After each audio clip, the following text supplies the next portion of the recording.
Alright. Hi everyone. I'm gonna continue to be confused on video. This is my job. This is for 3 parts. This is the 6th section of the Color of Magic. I don't want to meet the Soul Eater. A staircase, broad as a major highway, wound up through the tree, with vast rooms leading off at every landing. The sourceless yellow light was everywhere. There was also a sound like Rincewind concentrated, trying to identify it, like far-off thunder or a distant waterfall. "It's the tree," said the Dryad shortly. What's it doing?" said Rincewind. "Living." I guess the water moving through the...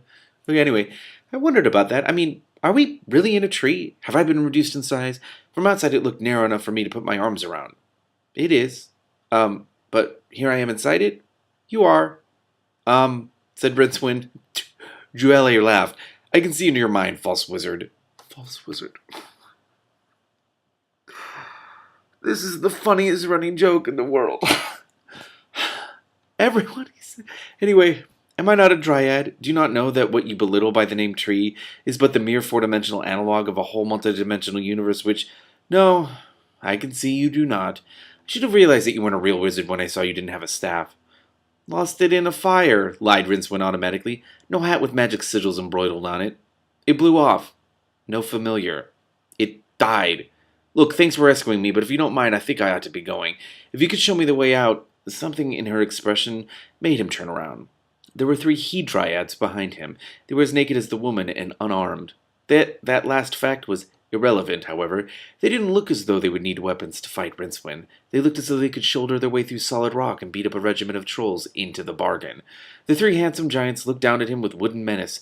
Their skins were the color of walnut husks, and under it muscles bulged like sacks of melons. He turned around again and grinned weakly at Juelle. Life was beginning to take on a familiar shape again. "I'm not rescued, am I?" he said. "I'm captured, right?" "Of course. And you're not letting me go." It was a statement. Juelle shook her head. "You hurt the tree, but you are lucky. Your friend is going to meet Bel Shamharoth. You will only die." What's worse than death? I don't want to know. From behind, 2 hands gripped his shoulders in much the same way that an old tree root coils relentlessly around a pebble. "With a certain amount of ceremony, of course," the Dryad went on. "After the Slender of 8 has finished with your friend... I'm sorry, the Sender of 8. Oh, that's the name of this... Oh. Anyway, all Rincewind could manage to say was, "I never imagined there were he-dryads, not even in an oak tree." One of the giants grinned at him. Juelle snorted. "Stupid. Where do you think acorns come from?" There was a vast empty space like a hall, its roof lost in the golden haze. The endless stair ran right up through it. Several hundred dryads were clustered at the other end of the hall. They puttered respectfully when Juelle approached, and stared through Rincewind as he was propelled firmly along behind. Most of them were females, although there were few of the giant males among them. They stood like god-shaped statues among the small, intelligent females. Insects, thought Rincewind, and tree is like a hive. But why were there dryads at all? As far as he could recall, the tree people had died out centuries before. They had been out-evolved by humans, like most of the other Twilight peoples. Only elves and trolls had survived the coming of man to the Discworld. The elves because they were altogether too clever by half, and the troll folk because they were at least as good as humans at being nasty, spiteful, and greedy. Dryads were supposed to have died out along with gnomes and pixies. No more gnomes and pixies. The background roar was louder here. Sometimes a pulsing golden glow would race up the translucent walls until it was lost into the haze overhead. Some power in the air made it vibrate. "Oh, incompetent wizard," said Juelle. "See some magic. Not your weasel-faced tame magic, but root and branch magic, the old magic. Wild magic. Watch." 50 or so of the females formed a tight cluster, joined hands, and walked backward until they formed the circumference of a large circle. The rest of the dryads began a low chant. Then, at a nod from Juelle, the circle began to spin widdershins. As the pace began to quicken, and the complicated threads of the chant began to rise, Winston found himself watching, fascinated. He had heard about the old magic at university, although it was forbidden to wizards. He knew that when the circle was spinning fast enough against the standing magical field of the Discworld itself in its slow turning, the resulting astral friction would build up a vast potential difference, which would earth itself by a vast discharge of the elemental magical force. This seems bad. For him, at least. The circle was a blur now, and the walls of the tree rang with the echoes of the chant. Rincewind felt the familiar sticky prickling in the scalp that indicated the buildup of a heavy charge of raw enchantment in the vicinity. And so he was not utterly amazed when, a few seconds later, a shaft of vivid octarine light speared down from the invisible ceiling and focused, crackling, in the center of the circle. There it formed an image of a storm-swept, tree-girt hill with a temple on its crest. Its shape did unpleasant things to the eye. Rincewind knew Rincewind knew that if it was a temple to Bel Shammaroth, it would have 8 sides. 8 was also the number of Bel Shammaroth, which was why a sensible wizard would never mention the number if he could avoid it. Or you'll be 8 alive. I hate all of you. I saw that word in the sentence. And I was like, that doesn't make sense. And then I read it aloud. I hate. You just made an 8 pun. You'd be 8 alive, the number 8. If he could, apprentices were jocularly warned. Bel Shammaroth was especially attracted to dabblers in magic who, by being as it were beachcombers on the shores of the unnatural, were already half enmeshed in his nets. Rincewind's room number in his hall of residence had been 7A. He hadn't been surprised. Oh my god. Rain streamed off the black walls of the temple. The only sign of life was the horse tethered outside, and it wasn't Two Flowers' horse. For one thing, it was too big. It was a white charger with hooves the size of meat dishes, and leather harness aglitter with ostentatious gold ornamentation. It was currently enjoying a nosebag. There was something familiar about it. Winston tried to remember where he had seen it before. It looked as though it was capable of a fair turn of speed anyway, a speed which, once it had lumbered up to it, it could maintain for a long time. All Rincewind had to do was shake off his guards, fight his way out of the tree, find the temple, and steal the horse out from whatever it was that Bel Shammaroth used for a nose. I can't deal with the wordplay in this. The sender of 8 has 2 for dinner, it seems, said Joelle, looking hard at Rincewind. Who does that steed belong to, false wizard? I have no idea. No? Well, it does not matter. We shall see soon enough. She waved a hand. The focus of the image moved inward, darted through a great octagonal archway, and sped along the corridor within. There was a figure there, sidling along stealthily with its back against one wall. Rincewind saw the gleam of gold and bronze. There was no mistaking that shape. He'd seen it many times. The wide chest, the neck like a tree trunk, the surprisingly small head under its wild thatch of black hair, looking like a tomato on a coffin. That's funny. He could put a name to the creeping figure, and that name was Hrun the Barbarian. Hrun? Really? Hrun was one of the Circle C's more durable heroes, a fighter of dragons, a despoiler of temples, a hired sword, the king post of every street ball. He could even, and unlike many heroes of Rincewind's acquaintance, speak words of more than 2 syllables, if given time and maybe a hint or two. I love it, everyone. No one likes heroes.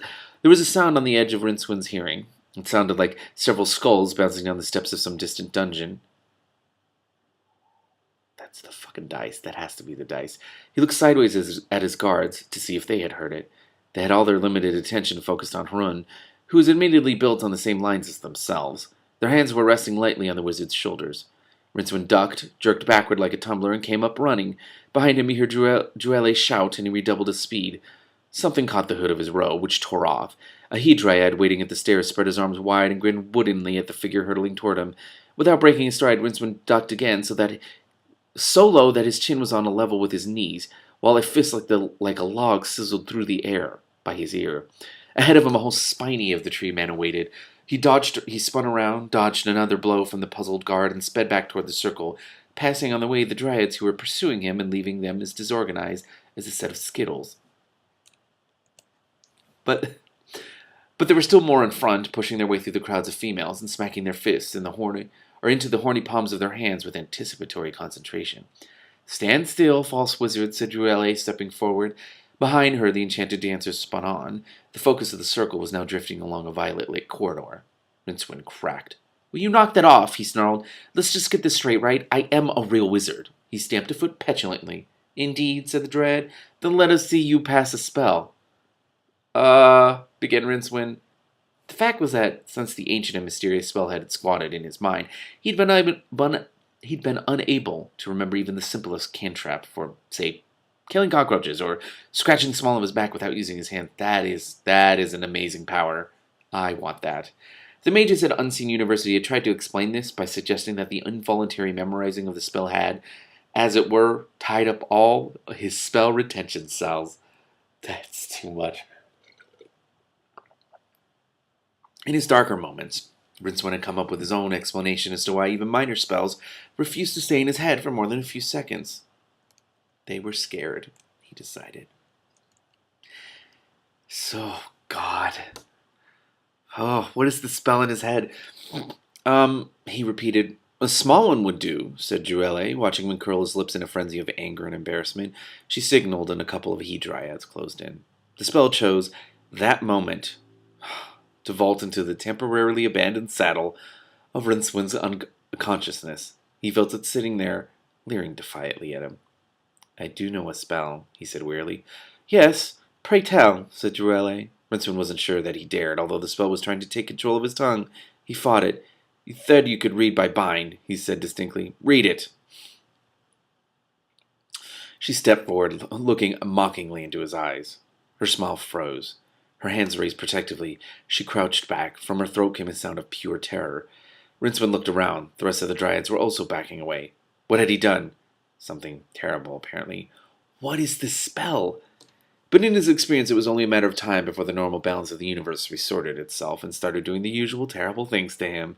He backed away, ducked between the still spinning dryads who were creating the magic circle, and watched to see what Druelle would do next. Grab him, she screamed. Take him a long way from the tree and kill him. Oh. Rincewind turned and bolted across the focus of the circle. He ran into that beam. There was a brilliant flash. There was a sudden darkness. There was a vaguely Rincewind-shaped violet shadow dwindling to a point and winking out. Then there was nothing at all. Where did he go?